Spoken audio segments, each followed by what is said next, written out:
Yang ketiga adalah sistem pemilu mix atau campuran antara mayoritarian dan proporsional PR, jadi digabungkan. Nah, ini ada dua contohnya, ada MMP, ada MMM. Kalau MMP itu dibagi dua, ada kursi distrik dan juga ada kursi PR.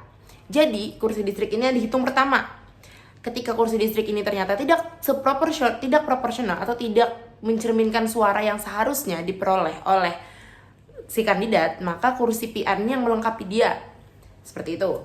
Jadi fungsinya kursi distrik dan kursi PR atau sistem mayoritarian dan sistem PR ini adalah saling melengkapi untuk memproporsionalitaskan atau menyeimbangkan suara-suara yang diperoleh oleh para kandidat ataupun partai.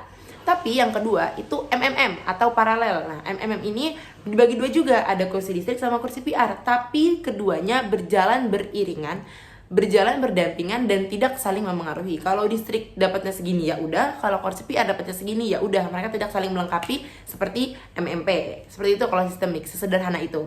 Tapi yang rumit itu adalah perhitungannya, bagaimana implementasinya dalam sistem. Misalnya kita ambil contoh MMP. Oke, kita ambil contoh Distrik 1, Distrik 2, dan Distrik 3 itu dimenangkan oleh Partai A, Distrik 4 dimenangkan oleh Partai B, dan Distrik 5 Partai A lagi. Padahal partai ada 3 nih untuk memperebutkan 10 kursi.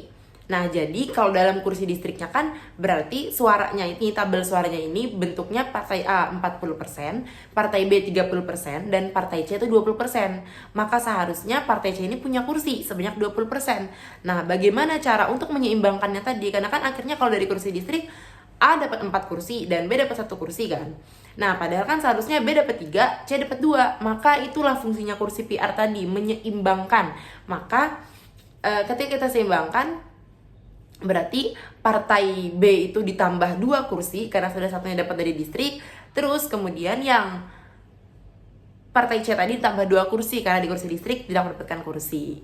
Gitu. Jadi seimbang antara kursi PR dan kursi distrik itu sesuai dengan perolehan suara yang diperoleh oleh kandidat atau partai. Kelebihannya pastinya adalah keseimbangan antara stabilitas dan juga representasi. Jadi dari sistem mayoritariannya, dari kursi distriknya kita bisa untuk mencerminkan stabilitas politik, dan dari sistem PR-nya atau dari kursi PR-nya itu kita bisa juga menyeimbangkan representasi. Kemudian mengurangi suara terbuang, sangat-sangat mengurangi suara terbuang karena suara yang tidak ada tadi akhirnya dimasukkan ke dalam sistem PR. Dan juga kemudian meningkatkan legitimasi sistem politik. Kenapa? Karena dengan sistem seperti ini maka ini sudah sangat mencerminkan suara rakyat, mulai dari perolehan suara, kemudian keinginannya, kepentingannya, semuanya itu ada di dalam parlemen itu.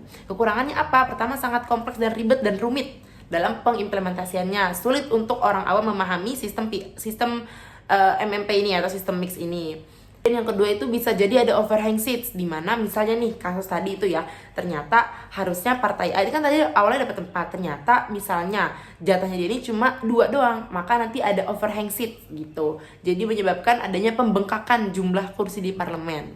Dan juga itu sulit untuk mengontrol pemerintah karena akhirnya ramai yang ada duduk di parlemen itu.